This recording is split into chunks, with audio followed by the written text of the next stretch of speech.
Hey there, today I'm back in my garden and I just got back from being away during one of the hottest times of the summer. It has been a really hot summer. We have had multiple back-to-back heat index where the heat index was over 100 degrees, about 108 or 109 degrees, and very little to no rain most of those days. So I just want to share the flowers that are doing really well in the garden and surprised me when I came back from being away. I expected to come back and see a lot of crispy, dry flowers, and actually I was very surprised that there were several in my garden, some that surprised me, some that I kind of expected to do well, that are still doing really well despite high summer heat and very little rain and no watering for almost a week. Zinnias are probably hands down one of my top reliable hot weather summer plants that really thrive in intense heat.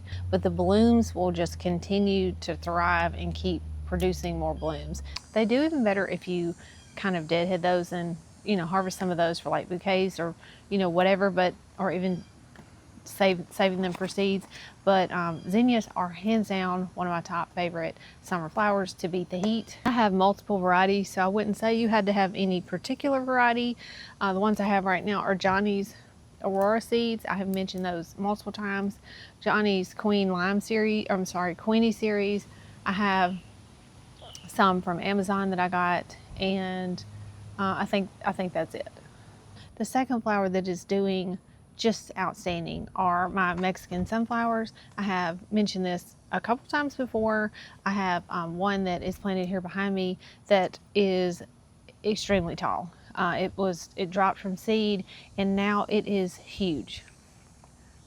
It just continues to keep growing and growing and growing. I mean, I can barely even see, if anything, like butterflies, or sometimes I see a hummingbird, go to it, but it has gotten so tall. And I have a couple others that have popped up, and then I have some that have dropped seeds that have started to grow, that those may even make it into the fall for me if they get big enough. The next flower that I want to share that has just been thriving this whole summer, I mentioned them in my last video. I'll share that up here.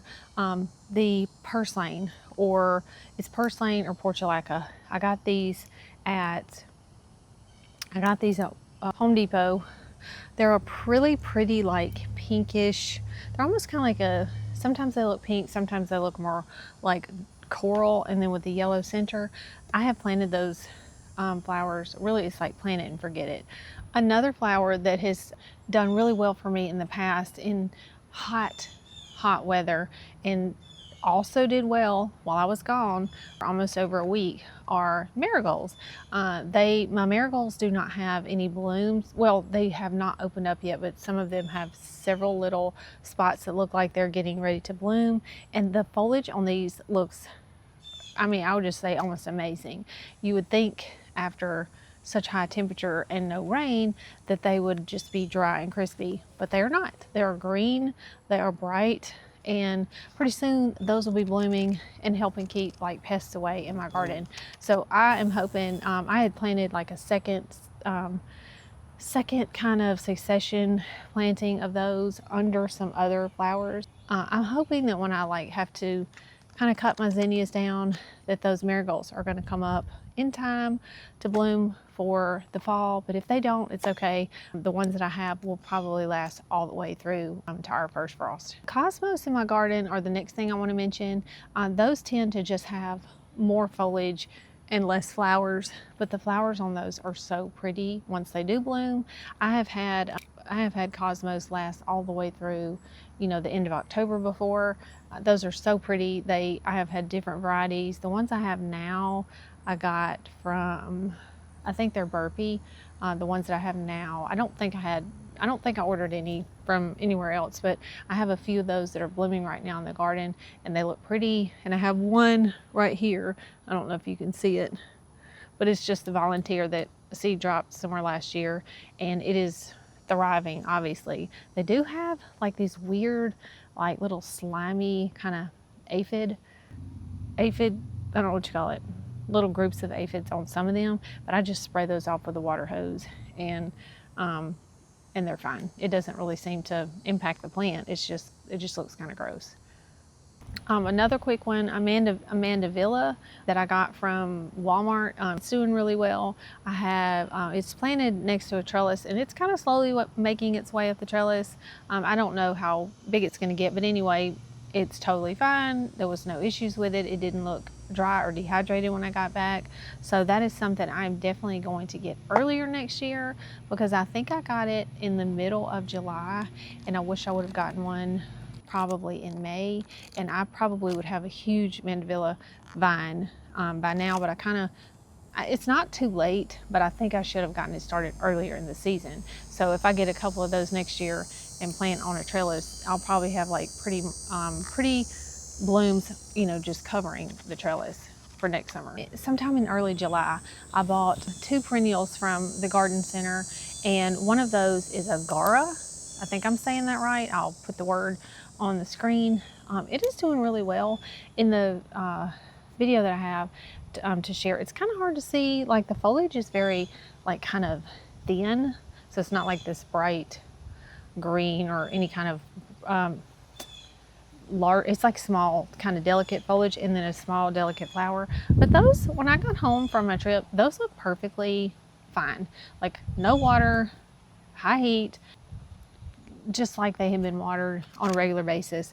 So that is definitely something I want to get more of next year, or maybe even before the end of the season, to plant in the garden, because I have a area back here which I have started more it's more like a perennial garden, and on the ends of some of these beds I'm trying to start adding perennials to the ends of the garden beds, just to kind of not only have annuals in the garden. I'm trying to add tropicals and more perennials every year. I have one more to share, and then I'm going to share a few that are not really necessarily blooming as well, but there's a different reason for that, but I'll share that in a minute. And then I have a couple other tropicals that I want to give an update on. So I just used this plant app that I have. I think it's called Picture This or something like that, and I scanned it. It's called a Mexican petunia. I knew it was some kind of petunia, but I forgot. So that's cool to have a Mexican sunflower and a Mexican petunia. I came back and I think they had bloomed, and some of the blooms have fallen off since I've been gone, but those look really good. Like, the foliage on the Mexican petunia looks really good. My husband gave me that plant that someone had given him at work. I left it in a pot, like a little pot, for weeks sometime last year, and then I finally just stuck it in the ground, and it has spread. So the Mexican petunia has got really pretty foliage. It's kind of got like a darker stem and like darker green leaves, and then it will have pretty purple flowers blooming throughout the rest of the season. And that is a perennial for me, obviously, because it came back. The tropicals that I want to give a quick update on, the elephant ears, which are my favorite. I have said it over and over and over again. The elephant ears in my garden are my favorite, one of my top favorite, hands down, plants in my garden, period. I got those at Costco last year and this year. I have one way back in the corner that came back this year. The 2 that I planted on the other side in front of me, I have some in a container that I planted, and those are doing pretty well. But they were looking a little dry, so what I did was I went around and just kind of removed the foliage that was kind of falling to the ground. That way the plant is not sending energy to those anymore. Gave them a water, and they have kind of perked up. The banana plants are my other favorite tropical.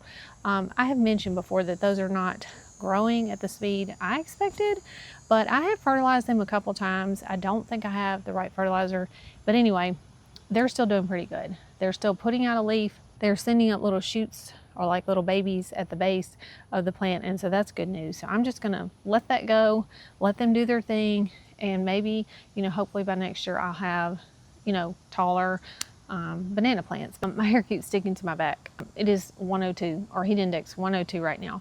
If you have flowers or plants that you have planted this summer that have done really well, tolerated some rough conditions, or that you notice that don't really need as much care as others, please feel free to share those below. I would love to hear suggestions, especially for hot climates like the one I'm in. That is all I have for today. Thank you for watching.